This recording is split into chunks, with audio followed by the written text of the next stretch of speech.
Hello, everyone. Welcome back to the channel. And another episode of The Problem. We have an interesting topic of discussion here today. Right? I recently came across a few articles for the recent film called The Bride, right? And It effectively aligned with a lot of what we've discussed on the channel previously when it comes to modern storytelling and the effect of telling a story through the female lens, or the limits when it comes to telling a story through the female lens, right? So I came across a few of these articles, and when I read in the directors, her motivations behind wanting to tell this story, I felt this would have been um, a good example or sample to explore some of those some of the discussions that we've had about on this subject, right? I was looking for a positive article or review, and it was very difficult to find one. It was very difficult to find one, but I eventually came across one from the Nerdist, the author Rotem Rusak, a woman, and her thoughts on the film overall, right? So I'm going to go through the article a bit and just give my thoughts, because this is one of the things that I feel, as I've said a few times now, we're not discussing. We are seeing the decline in storytelling, in the quality of storytelling, but there isn't a discussion being had as to why it's declining. And that's largely the purpose of this channel, and what I'm hoping to achieve here, right? And I do believe this film is just one example of the direction that we're heading, and why we need to either course correct, or at least start conversations about why this is happening, right? So, The Bride is what going to the movies is all about. That is the title of our article, right? So we'll start here, the opening. The article says the opening scene of The Bride smartly sets up the whole movie with one important conceit. Is The Bride a ghost story, a horror movie, or the most terrifying thing of all, a love story? Right. So we've immediately come across the first problem here, right? And this is again something that we have discussed about the over dramatization of filming, and the need to create it's sort of watching a lifetime drama where you need to create these obstacles, because you need this rush or something to excite you, and there's no consensus as to a cohesive story. It's just okay. I need all these things to engage me and give me something to talk about. So is it a ghost story? Is it a horror movie? Is it a love story? I don't know. It's all of these things, maybe, right? And it's the lack of focus here, because it needs to elicit an exciting reaction, and that is very much a very female thing, right? And so we've already come across the first problem here, but we'll continue and see where this goes. The Bride, in the end, is all of these things to great effect. I suspect it does none of these things very well. Truly recapturing the essence of a true Gothic romance, but remixing them with a really strong modern sensibility. All right. There are all the hallmarks of the darkly romantic genre: gorgeous, decrepit buildings, strikes of lightning, ghostly possessions, and the twine of bloodstained fingers together. So, sex. It really is interesting. What a lot of the stories through the female lens, and we can look at the landscape for. We'll talk about this later in the video, I'm sure, when we get to the original author of Frankenstein and novels, right? But if you look at the current landscape of novels and what the publishing houses have allowed to happen is they've made all these criteria for female authors to come in because, according to them, they were being oppressed. Um, that has now flooded the market with literature that is just it's just porn for women. That's really all it is, right? It's what they call romantic novels, but that effectively, that's effectively what it is, right? And that is all that is now there. And there's no, we wonder why literacy is on the decline because this is what now counts as great literature. Uh, yeah, just romanticizing a monster fits some sexual fantasy or fetish. That's what it's come down to. All right, we'll carry on. There are also true terrors and visceral violent acts, although that doesn't always come from the monsters themselves. What she means here is men. It comes from men, right? Yeah. And a love story, of course. There's the obvious love story between Frank and the bride, but then there's a love story that sets the bride apart from many others, the modern love story. We know what that means. The unconventional love story, as the movie presents, most terrifying love story of all, the love story with yourself. Interesting. As the bride finds her voice and begins her search for belonging and freedom, the most important relationship she prioritizes is with herself. It's interesting how rare it is for one's relationship with themselves to be centered in our fictions. Why do you think that is? Okay, especially if that self happens to be a woman. But as the bride stubbornly embarks on a journey to understand herself, the bride underscores how critical this story is and how it can touch others along the way.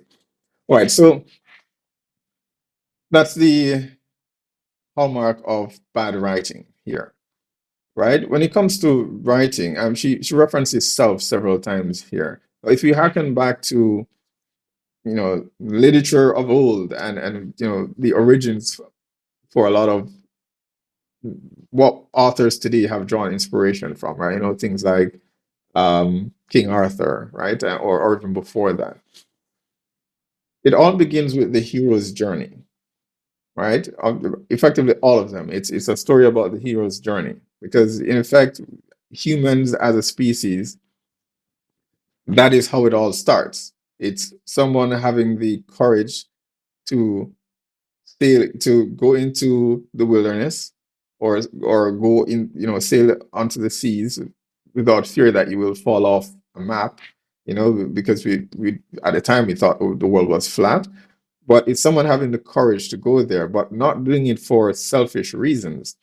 In most of these stories, the hero's journey, he's not doing it for self, his pride, his ego, to find himself. He's usually doing it for his community. He goes on this journey because he must, because his community is in danger and he needs to find whether it's food, resources, help.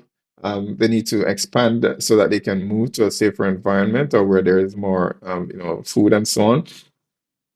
He does it for his community, not for self.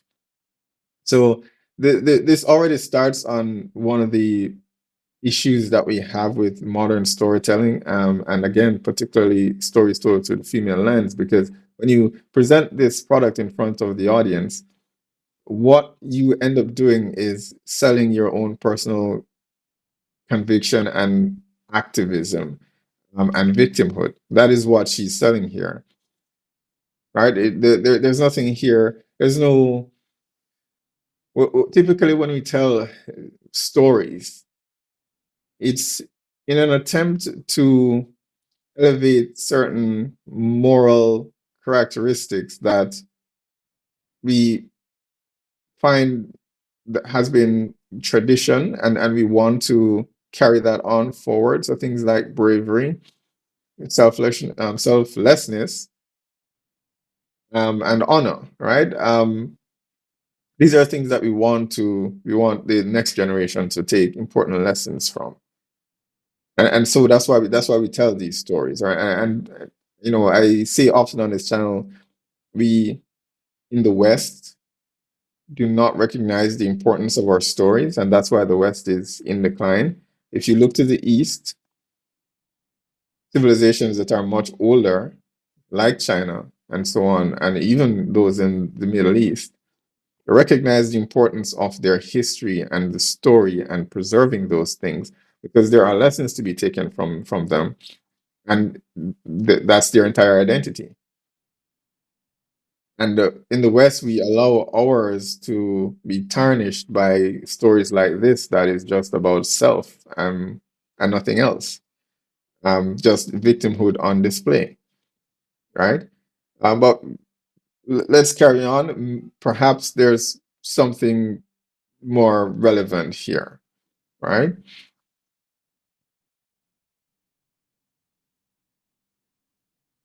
Bride underscores how critical the story is and how it can touch others along the way, okay? And that impact extends beyond just moving the bride or just moving the bride herself or the woman the bride meets on her journey or influences by standing in her strength. It reaches all the way out to those sitting in the audience. And clearly, it's meant to, as both the bride and other women in the movie are granted the ability to gaze past the bounds of their narrative and right into the face of the crowd in the theater watching them. In that way, anyone and everyone is invited to become a bride of their own. So here, she mentions or she speaks specifically to the women in the crowd. Very little has been said about the men in the crowd as of yet, as we've read through the article. So clearly, the target audience for this is women. And again, it goes back to what I just spoke about, right? Who exactly is this appealing to? And the difference between male stories, which are often universal in the themes that they explore, versus female stories that tend to focus on one particular narrative. And usually that is oppression of some sort, right? All right. She goes on to say, in fact, not hours after I watched the movie, I found myself echoing the bride's favorite refrain. I would prefer not to. When setting some personal boundaries for myself. The phrase borrowed from another literary work, Herman Melville's Bartleby, the Scrivener, but reimagined as a critical aspect in the bride's fight to put herself first, had done what it had intended to do and crept from her mouth out of mine. Okay. In this way, many and others, Gyllenhaal is someone who very keenly understands that the medium of and the act of going to the movies at its finest should offer both an escape from and a mirror to reality. All right, fair enough. I can agree with that. And sets the bride up to create exactly this call and response. Just as Frankenstein's monster, known boldly in this movie as Frank, goes to the movies to imagine himself in a different time, but also pulls from the movies to enhance his own. So too is the audience invited to find catharsis in the bride, but not without both offering a part of themselves to the movie and drawing a part of the movie back out into the world in themselves. Now, this is important because this is what I'm, at the very least, he understands the importance of the story here, intentionally or not, because I'm sure, I don't believe it's intentional. Um, but I want people to begin to think about and reflect on how these stories spill out into society. And again, the motto for this channel is, stories are a reflection of the culture, or stories influence the culture. The culture is a reflection of our stories, and why that is important because when we tell these stories, whether it's a novel, a film, a movie, a video game, we take for granted that it's just fiction. And I've seen this argument made so often. It's not a big deal. It's just a story. It's just fiction. No, it's not. This is how you're representing your culture, and this is what you're teaching those that are now coming up. These are the values that you're telling them they should prioritize. It's not just fiction. right? It's effectively a treatise. It's a manual for what the culture should look like, or what the culture is or should look like. And those watching and consuming these stories, that molds them into the next generation and the characteristics that they should hold up. So it's not just fiction, and she calls on it quite well here, again, as I said, intentionally or not. But we need to understand that when we allow these films to be made, and that's not to say that we should limit expression in terms of what people are allowed to put out, but we should take in mind what we choose to take pride in, what we choose to elevate, because others outside of the country will consume that, and that is when they look at that and see, if I'm in Asia, for example, and I watch a Hollywood movie,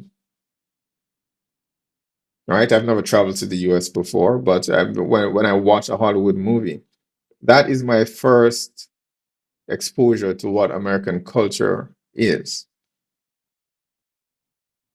right? And if I watch this film, it would tell me that Americans are, or at least the women, are selfish. They think about no one but themselves and what they can take from others, and that they're quite a bit narcissistic. And these aren't people that I would want to engage with. But these stories are important on several different levels, and they need to be treated with the integrity that they should be.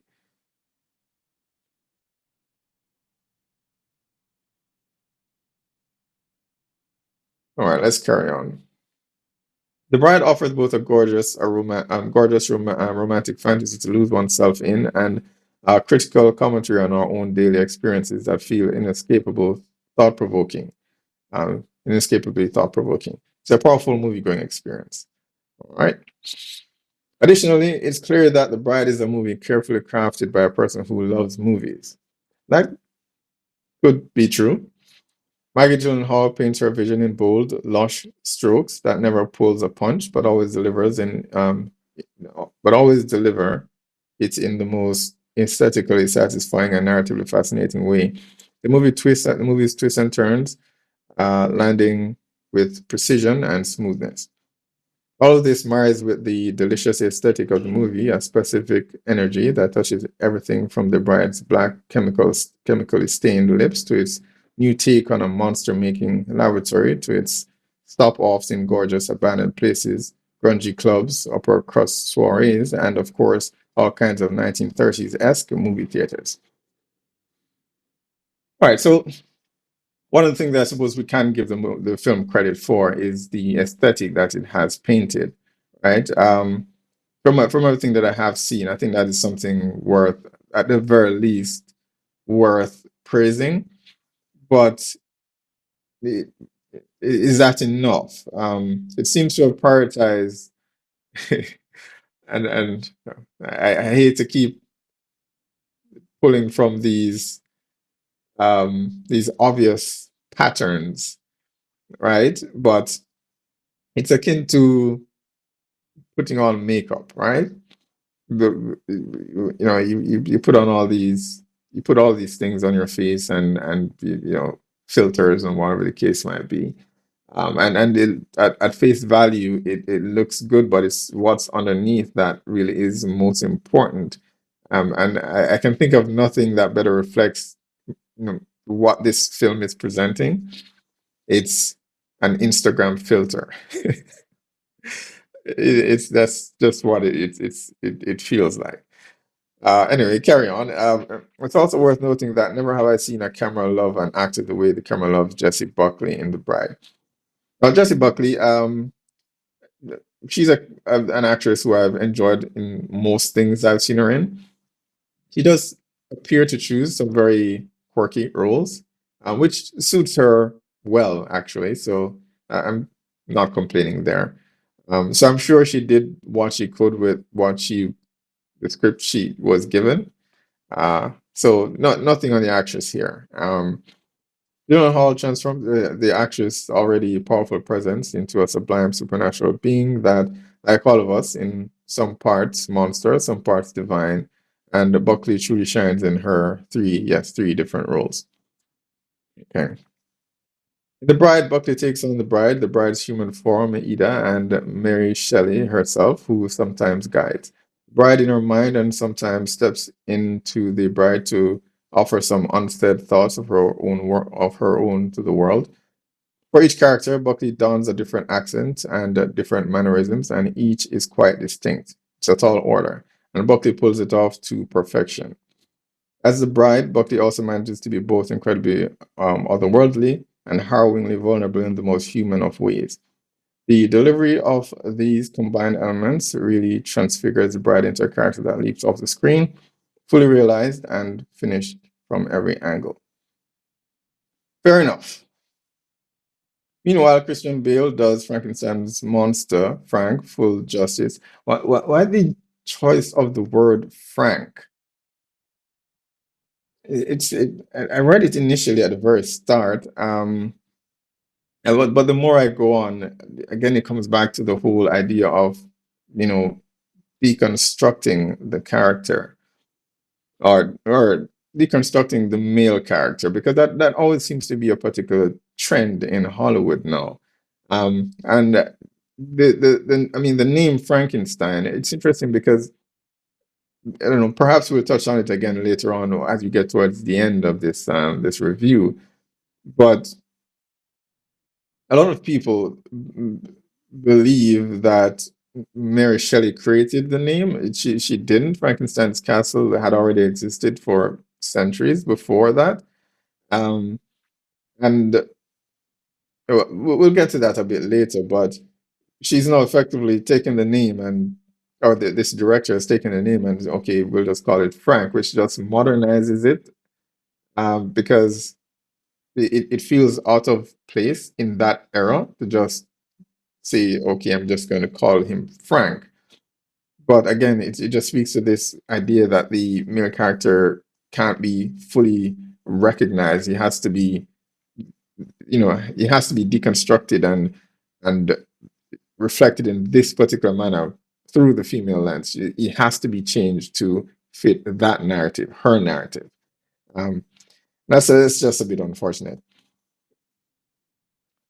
This vision of the character does not absolve him of his worst tendencies, but at once invites us to feel the crushing, aching loneliness, such as a singular figure must hold to superbly that we hope for its absolution. Bill's performance as Frank is one of the most nuanced portrayal of Frankenstein's monster we've seen in the history of Frankenstein. Are you serious? This reads like someone who has not watched a lot of the original MonsterVerse films, right? If that is her, and that is something else that has been plaguing the movie industry. We have a generation of filmmakers coming up who have not seen films, right? They've looked at the last generation of films that have been made, but rarely do they go back to see how these things came to be and what influenced the characters as they exist today, right? Um, because it doesn't have the effects and all the marvels that technology today has allowed us. Um, they refuse to revisit those more practical films. And in doing that, they completely missed the mark because the characters have gone through so many iterations that it's now lost sight of what the character was intended to be, right? And I saw this in I don't know, Guillermo del Toro's Frankenstein as well. He recently did a film. But since he's signing with Netflix, I enjoy Guillermo's filmography more often than not. But since he's signing with Netflix, it's been mostly a disappointment for me. And his Frankenstein film was much of the same, right? It's the romanticization of Frankenstein that he's leaning into, that Netflix is leaning into, because once again, it's being tailor-made to fit the female audience, right? It happened with Dracula. Okay, we need to make vampires sexy for this particular reason. Same thing with Frankenstein in Guillermo del Toro's. Okay, we're trying to make a hot Frankenstein. So we've lost all meaning along the way for a lot of these characters. And if she's saying this is the best version that she's seen, then she doesn't understand the character.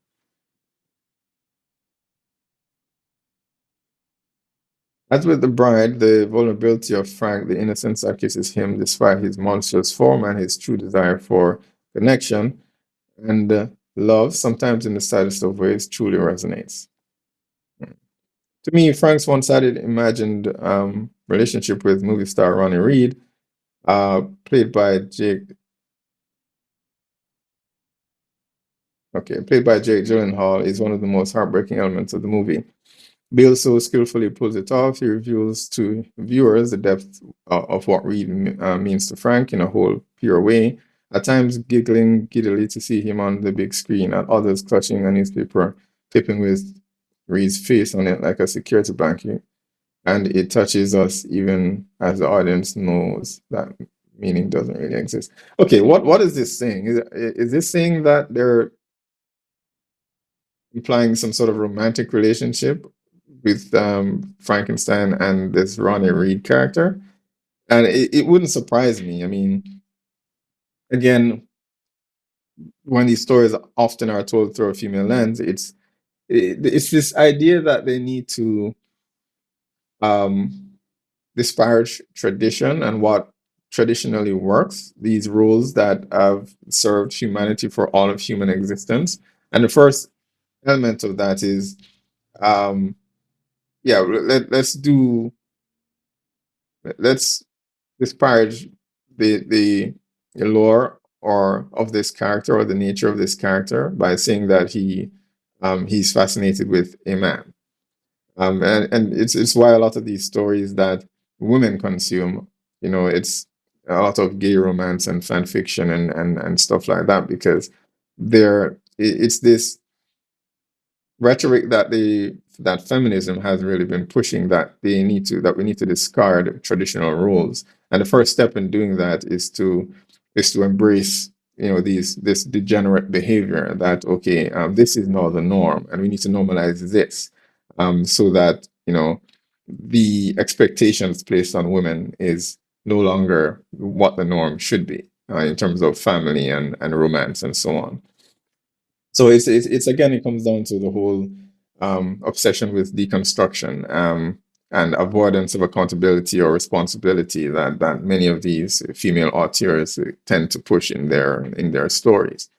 So again, not very surprising, because we've seen it happen time and time again to a lot of the characters. Um, whether it's comic, TV, film, we've been seeing that push um, into Hollywood for the past several decades now. Yeah, so not surprising there. Speaking of Reed, the musical numbers twined into The Bride are superb. The sudden shifts into Fred Astaire and Ginger Rogers like musical numbers again made the movie feel like a truly cinematic experience.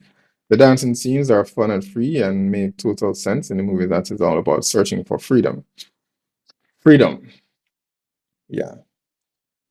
They're also just incredibly beautiful and bring old Hollywood back to life before our eyes. The main dance sequence between Frank and the bride, less polished and more monstrous than some of the others, but still so unbound and glorious, brings a kind of arcane power into the world, not just over the captivated denizens of the room in the movie, but over everyone in the theater who wouldn't want to get up and dance with Frankenstein and the bride.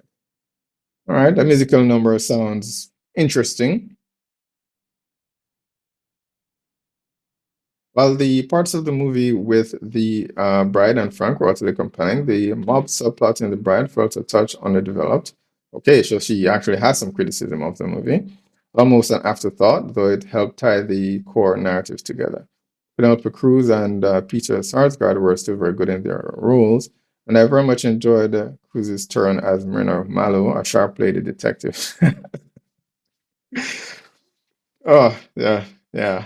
The lady detective in this era, very interesting. Again, not surprising. This is where a lot of modern cinemas have been pushing women in these particular roles, where they frankly would not survive a day. But the need to have the girl boss who can do anything the man can, the rhetoric that has just been injected into every form of media that we've seen. So again, very predictable. Malo in many ways has a story that's kindred to the bride and offers yet more dimension to the movie's core story. Peter Sarsgaard Jake Wiles, meanwhile, offers a nice tale of how one can do wrong. Of course, it does. So, for the woman, it's an empowering move, but for the male in Jake Wiles, it's what he has done wrong and the lesson that he should learn and be corrected. Right? This is the theme that we see recurring in Hollywood at the moment, and why so many audiences have turned their backs on the studio or the movie going experience at large.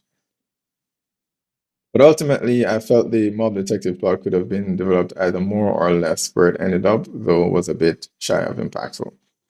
Additionally, it feels fair to warn that there's quite a bit of sexual assault in the movie.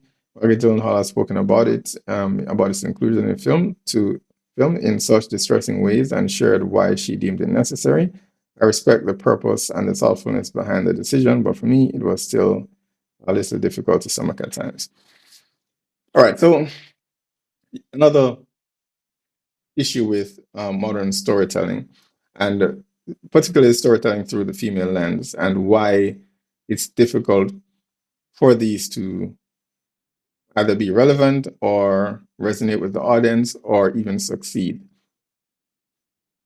She immediately calls upon a sexual assault in the movie and saying it's distressing. We, as a society, we've gotten to the point where we've normalized, we've seen all these films where men get brutally murdered, cut apart, dissected, killed in various ways.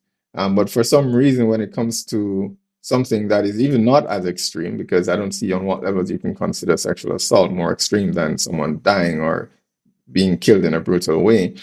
But we've normalized male suffering, whereas whenever the subject of a woman going through some horrible experience comes into the conversation, it's too distressing, and it either shouldn't be shown, or if it is shown, it needs to be met with only sympathy and nothing else. There's no room for any other conversation here. Even if the woman does something awful and she put herself in that situation, we're not allowed to be critical of her and how she got there. There's only room for to sympathize.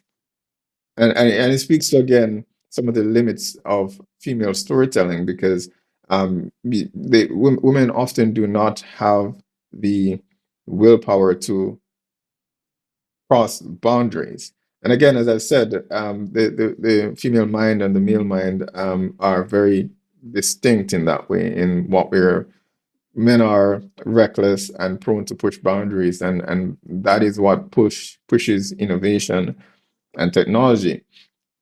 In order to have gotten to the civilization that we've gotten here today, many of the scientists and inventors that we know of, they had to defy the church, effectively defying God at great risk to themselves, because they were doing things that at the time was considered to be ungodly, because you're being blasphemous, or how dare you try to design an airplane to fly, or something to that effect.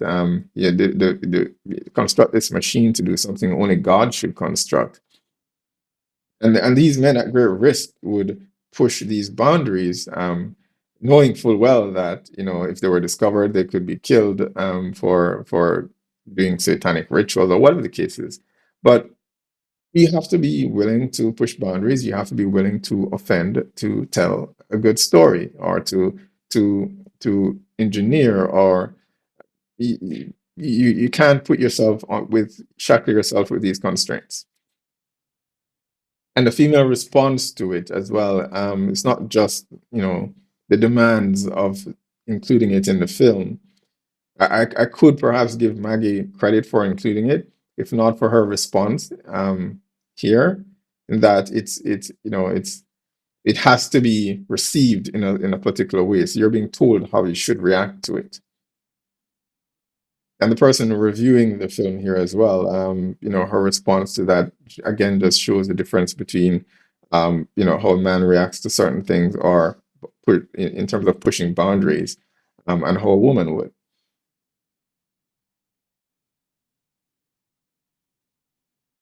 Ultimately, though, The Bride is what going to movies is all about. As I sat alone now in the theater with the credits rolling across the screen, I felt filled with the kind of sweeping emotion that can only come from a truly satisfying outing to the cinema.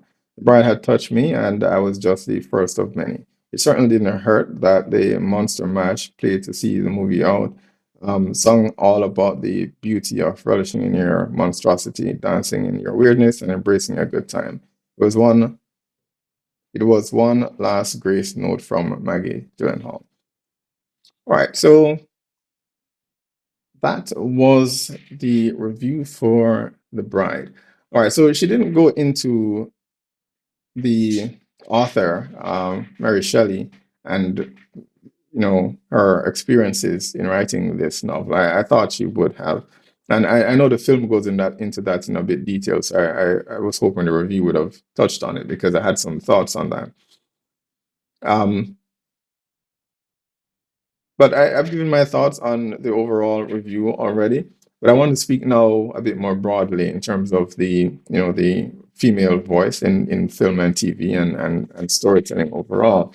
And as I said at the very start, you can tell in how this review is written, where some of the landmines are, uh, and the differences between male storytelling and how women perceive the world. As I've said, both men and women go to the world very differently, and those experiences that they have shape their ability to tell truly compelling stories. One of um, the myths that is you know perpetuated constantly is that women were, particularly around Mary Shelley's time, were unable to publish novels without having to use pen names, initials, and so on. But women weren't barred from writing stories or getting published. There were a lot of publications even before Mary Shelley. The problem was that people weren't generally interested in the stories women had to tell. And that is the uncomfortable truth that everyone is avoiding, or trying to rewrite history, right? The reality is people generally were not interested in stories women had to tell, and frankly, people still aren't interested in those stories. And it's because of everything that you've read in this article so far highlights precisely why people aren't interested.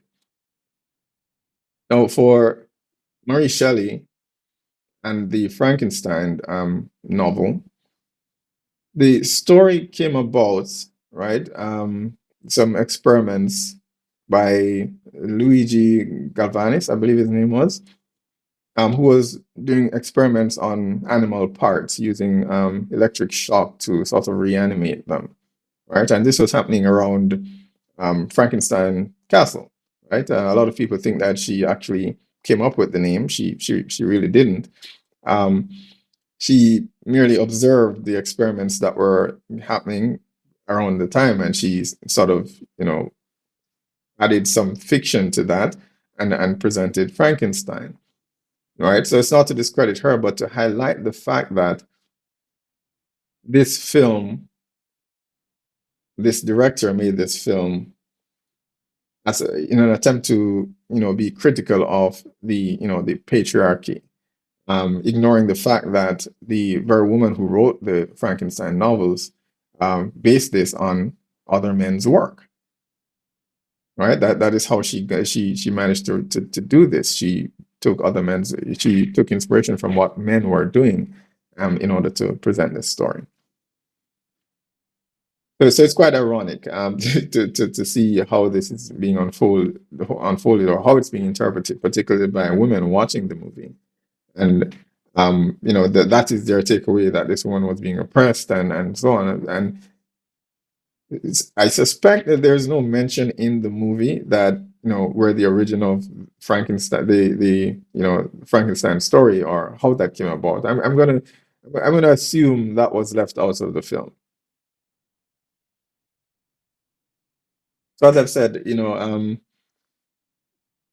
when it comes to these stories, it's often, I do feel some sympathy for the women, and that's partly because I believe a small subset of men have convinced these women that they someday can be spoken about in the same sentence as, as Marcus Aurelius, or Shakespeare, or Dante Alighieri, right? And the reality is that that will never happen. It will not happen. It's just a biological improbability. It's just not going to happen. So we've created this generation of women we've convinced to act like men, act masculine, to try to achieve masculine traits, which makes them subpar men, and at the same time subpar women in terms of their femininity. So there's a larger discussion to be had about, the impact on society on a whole, which we are seeing, right? The breakdown, between the two sexes, and that's largely why, because we've convinced a generation of women to act like men, and that is the danger there. But from a storytelling perspective, there is just no biological imperative, or for those two elements to align, from a male perspective and a female perspective. It just won't happen. As I've said, men and women walk through and exist in the world in very different ways. I said in my previous video, Tolkien, in order for him to write Lord of the Rings, he had to experience World War One. You don't get World War One. Yeah, sorry, you don't get the Lord of the Rings without him first experiencing that war. Now, you would never get a woman, in that experience in order for her to become a Tolkien-like figure. It just will not happen. And it's not because of sexism. If we do decide, okay, let's put women on the front lines for a war, the odds of her returning from that war are exponentially lower. And even if she did come back from the war, the expectations of her would be different. Society doesn't expect her to build. It doesn't expect her to construct, engineer, innovate. Women are free to do all those things now, but where are the contributions? There really is none.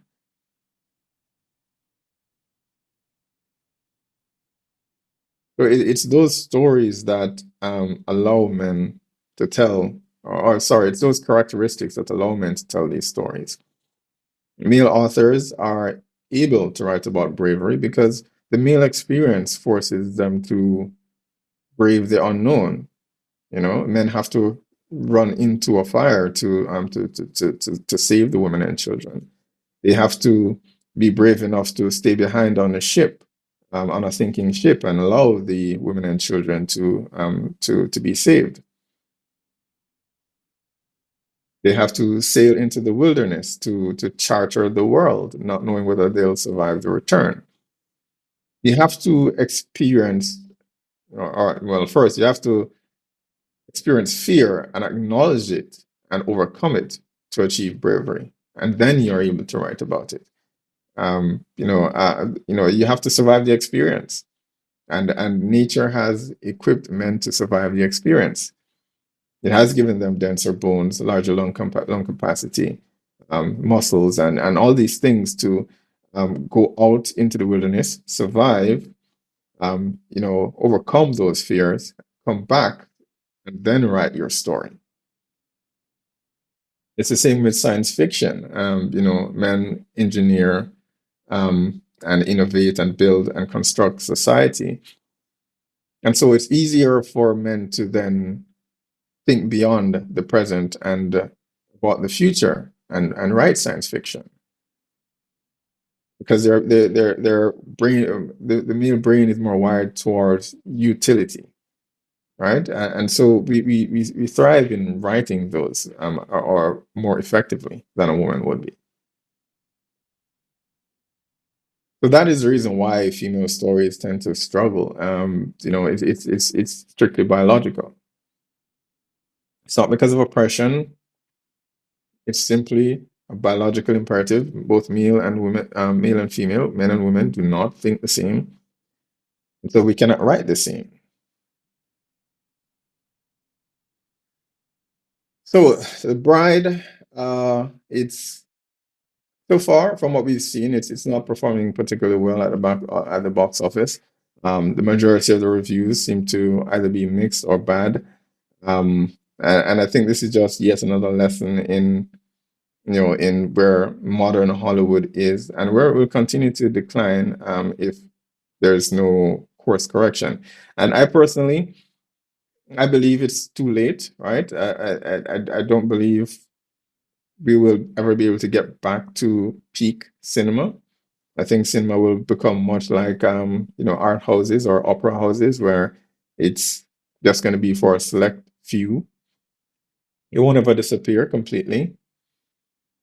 But I think the new medium to replace it is video games, and a lot of these companies have recognized that, which is why they've been buying up these develop game development studios because they recognize where storytelling is now going. It's now going towards video game.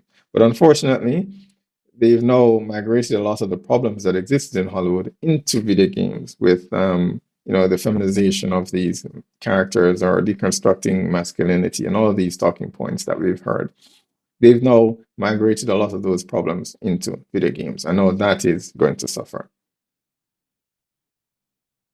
So we do need to address it, particularly if we're going to save video games where it is now. I'm not sure what comes next after video games. I think perhaps AI is going to drive the next form of entertainment, but video games are a medium that is near and dear to me. So I would like to be able to save that. So, from an audience perspective, all we can do, vote with our wallet. Do not support these stories that emasculate the male characters or try to push the female narrative front and center. These stories need to return to their origins, which is the male coming of age story, men in leadership.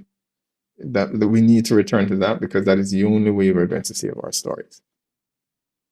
And as I said, stories are paramount. We have to save them, save the stories, save the culture. That's where we need to get to.